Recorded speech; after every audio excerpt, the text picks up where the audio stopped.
এক ভাইয়ের নাম রহিম আর এক ভাইয়ের নাম করিম। করিম হলো ছোট ভাই। করিম অনেক বড় লোক, তার অনেক টাকা পয়সা আছে, কিন্তু বড় ভাই অনেক গরিব। সে বনে গিয়ে কাঠ কেটে বাজারে নিয়ে কাঠ বিক্রি করে তারপর সেই টাকা দিয়ে রহিম তার সংসার চালায়। একদিন এই কষ্টের জীবনটা যে আর কতদিন টানতে হবে একমাত্র আল্লাহ জানে। আজ যদি কাঠ না কাটতে পারি তাহলে বাড়িতে চুলায় হাঁড়ি জ্বলবে না। ছোটবেলায় কত স্বপ্ন ছিল, আমি অনেক বড়লোক হব, আমার অনেক টাকা পয়সা থাকবে। দেখো, দূর ছাই, আমার জীবনটা শুধু কষ্ট আর কষ্ট। কষ্টের জীবনটা আর থামছেই না। কি আর করব, ভাগ্যে যা আছে তাই তো হবে। আমার ভাগ্যে এই কুড়াল দিয়ে গাছ কাটাই ছিল। ভাগ্যটা দেখো, দিনে খাই তো রাতে না খেয়ে থাকি।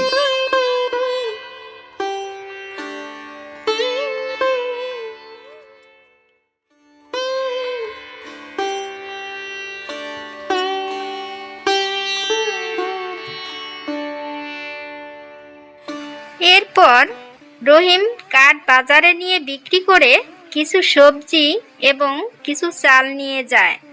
এরপর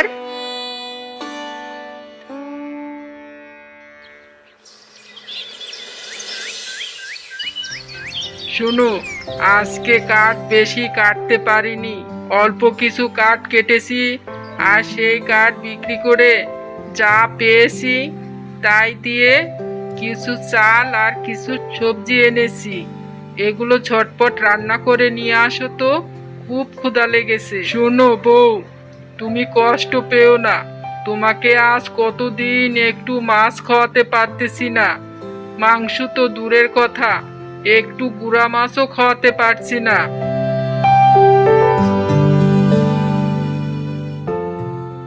শোনো, আমি কোনো কষ্ট পাচ্ছি না, কিন্তু আমার কষ্ট হয় তোমার জন্য।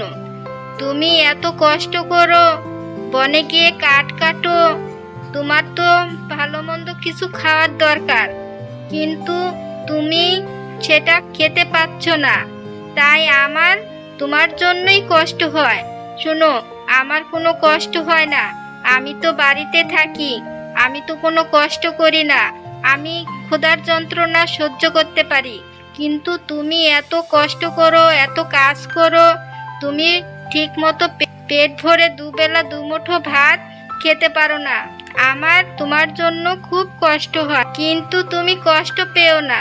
দেখো, আল্লাহ আমাদের দিন একদিন না একদিন ঠিক করে দিবে। যাই, আমি এখন তাড়াতাড়ি রান্নাটা সেরে নিয়ে আসি, তারপর তোমাকে খেতে দেই। তুমি যাও, হাত মুখ ধুয়ে আসো। ঠিক আছে, তুমি যাও, রান্নাটা করে নিয়ে আসো, আর আমি হাত মুখ ধুয়ে আসি।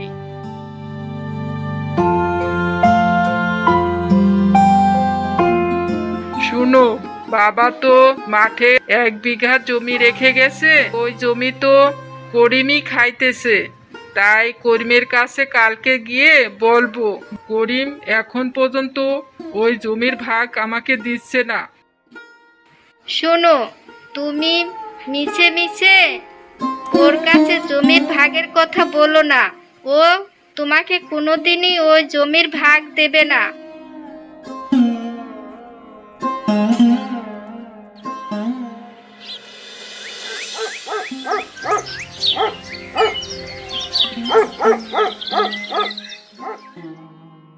পরের দিন সকালবেলা রহিম করিমের কাছে যায় এবং করিমের কাছে সেই জমির ভাগের কথা বলে। আরে দাদা, তুমি এসব কি কথা বলছো? ওই জমি বাবা আমাকে দিয়ে গেছে, তোমাকে দেয়নি। কেন করিম, তুই কেন মিথ্যা কথা বলছিস? ওই জমি বাবা আমাদের 2 ভাইকে ভাগ করে নিতে বলেছে, আর তুই বলছিস বাবা তোকেই দিয়ে গেছে। এটা তুই কেমন কথা বলছিস করিম?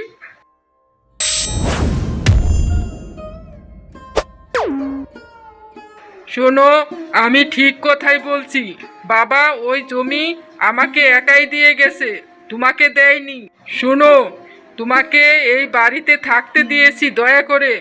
এই বাড়িও বাবা আমাকে দিয়ে গেছে। তোমাকে এক টুকরো বাড়ির কোনো জায়গা দেয়নি। তোমাকে দয়া করে থাকতে দিয়েছি। তুমি এর আগেও আমার কাছে জমির কথা বলেছো, আমি কিচ্ছু বলিনি। এবারও বলতেছো তোমাকে আমি বাড়ি থেকে বের করে দেব, তুমি এই বাড়িতে থাকতে পারবে না। শোনো, কালকে সকালের মধ্যে তুমি এই বাড়ি থেকে চলে যাবে। আমি যেন তোমাকে এই বাড়িতেই আর না দেখি, কথাটা মনে রেখো। আর যদি তা না যাও তাহলে আমি তোমাকে ঘাড় ধাক্কা দিয়ে বাড়ি থেকে বের করে দেব।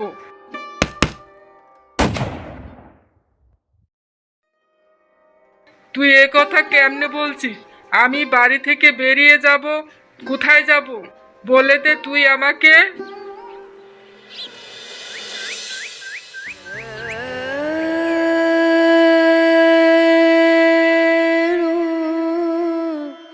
শোনো, বাড়ি থেকে তো বেরিয়ে আসলাম, কিন্তু আমরা কোথায় যাব বলো তো? ওর কাছে জমির ভাগ চাইতে গিয়ে ও এখন আমাদের বাড়ি থেকেই বের করে দিল। শোনো, আল্লাহ একটা না একটা ব্যবস্থা করে দেবে, তুমি কোনো চিন্তা করো না। শোনো, আমরা এই গাছতলাতেই থাকবো।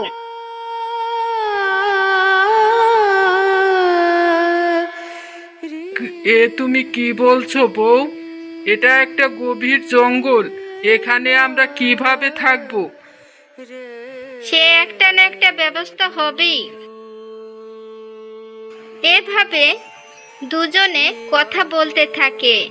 এরই মধ্যে উপর থেকে একটা হাড়ি এসে ওদের সামনে পড়ে।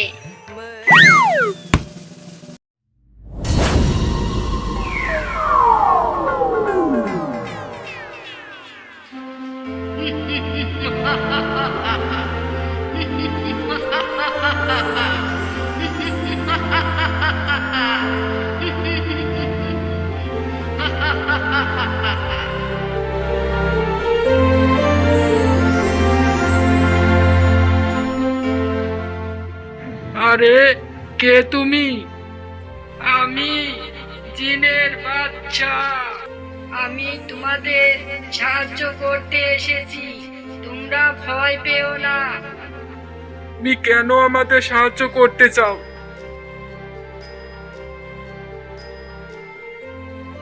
আমি তোমাদের সাহায্য করতে চাই এজন্যই যে তোমরা অনেক গরিব এবং অনেক ভালো মানুষ, তাই আমি তোমাদের সাহায্য করতে চাই।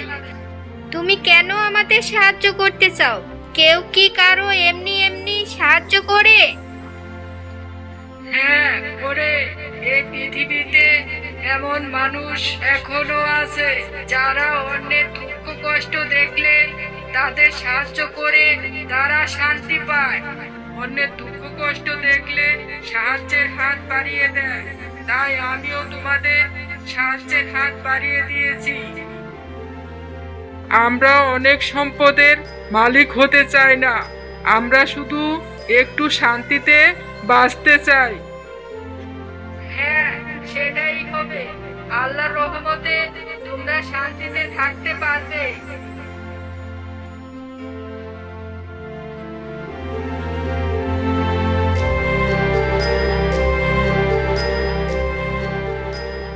এই হাড়ি থেকে তোমরা যে খাবার চাইবে, এই হাড়ি ভর্তি খাবার তোমরা পেয়ে যাবে। আর শোনো, এই হাড়ি যদি কোনো লোভী মানুষের হাতে পড়ে, তখন এই হাড়ি থেকে সেই লোভী মানুষদের শাস্তি দেওয়ার জন্য ভূত বেরিয়ে আসবে, আর ভূতই সেই লোভীর বিচার করবে। কিন্তু তোমরা ভয় পেও না, এই ভূত তোমাদের কোনো ক্ষতি করবে না।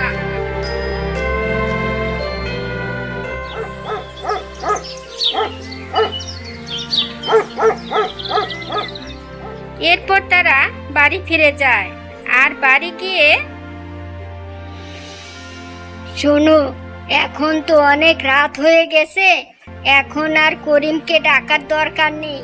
সকালবেলা ওকে ডেকে সব ঘটনা খুলে বলবো, আর তখন ওকে অর্ধেক স্বর্ণ দিয়ে দেব। এখন আমরা এই হাড়ির থেকে খাবার চেয়ে নেই, আর খাবারগুলো খেয়ে আমরা ঘুমিয়ে পড়ি।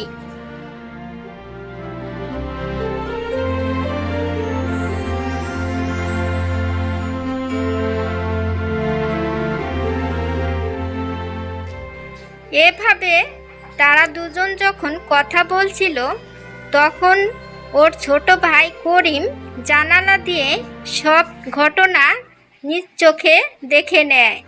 এরপর আরে এই হাড়ি আমি যেভাবেই হোক চুরি করে নিয়ে যাব।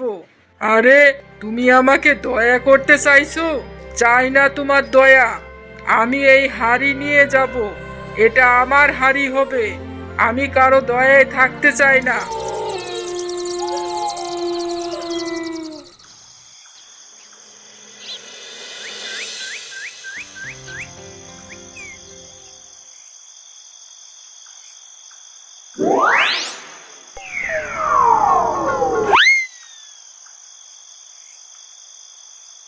এরপর করিম হাড়িটা চুরি করে নিয়ে চলে যায়। এরপর বাড়ি গিয়ে তার বউয়ের কাছে বলতে থাকে, আরে দেখো কি এনেছি, এটা তো সামান্য একটা হাড়ি। আরে বউ, তুমি জানো না এটা শুধু মাটির হাড়ি না, এটা একটা জাদুই হাড়ি। এই হাড়ির কাছে যা চাইবে তাই পাবে। এই হাড়ির কাছে স্বর্ণ চাইলে স্বর্ণ দিবে, খাবার চাইলে খাবার দিবে। আরে তুমি কি বলছো এসব? সত্যি এটা জাদুই হাড়ি? হ্যাঁ, এটা একটা জাদুই হাড়ি। আরে আশ্চর্য কথা তো। চাও তো, এই হাড়ি ভর্তি খাবার চাও, স্বর্ণ চাও।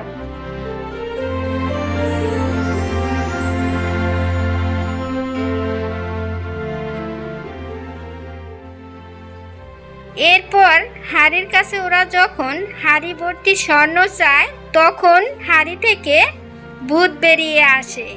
এরপর হি হি হি হি হি, এই হাড়ি ভর্তি অনেক স্বর্ণ আছে, অনেক খাবার আছে, কিন্তু তোরা সেইগুলো পাবি না, কারণ তোদেরকে আমি সেগুলো দেবই না। তোরা অনেক লোভী, তাই তোদের শাস্তি পাওয়ার খুবই দরকার।